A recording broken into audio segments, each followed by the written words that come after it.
We have Tony Perkins, the Vice Chair of USERF and President of the Family Research Council. Tony, welcome to you. So we learned half of the world's population cannot freely practice their faith. Tony, how is that even possible? How is it that religious freedom threats rather to religious freedom is on the rise? John, it's been growing for decades, and we actually saw kind of a brief reprieve, I guess, if you will, during the Trump administration for this reason, is that what America prioritized, other nations pay attention to, and the #1 foreign policy objective coming out of the State Department during the tenure of Donald Trump was religious freedom under Secretary Mike Pompeo. Now, what we have now is you have an administration that is not putting faith at the forefront of our foreign policy. In fact, it was reported that Secretary of State Anthony Blinken, who I actually met with, talked with about Nigeria, because we had succeeded in putting Nigeria on the list of countries of particular concern during the Trump administration, only to have it removed by the Biden administration. But Secretary Blinken, when he talks to his counterpart in Saudi Arabia, he says, every time I talk to him about the priorities of the LGBTQ community.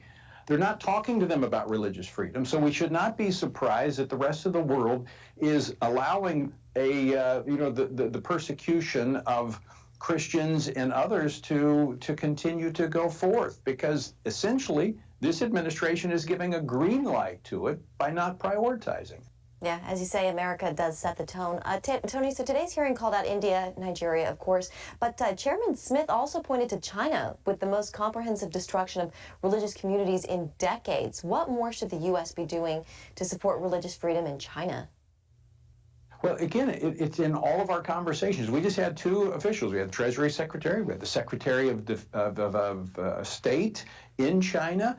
Were these issues discussed? We don't know that they were. They certainly were not on the record as being discussed, and I doubt that they were discussed. I'm grateful for Chairman Chris Smith putting such focus on this. He and I talk almost every week about these issues of religious freedom. I'm grateful we have a Congress that is focusing on it, but it's not a priority for this administration. The American people need to know that America is a leader. And what we prioritize, the rest of the world pays attention to. And with this increased hostility, in particular, as I focus on the Christian population, it is at historic levels. And America has a responsibility to focus on this. All right, we're going to have to leave it there. Tony Perkins of the Family Research Council, thank you so much for your time and your insights tonight. Thanks, Tony. Thanks, John. Jenna.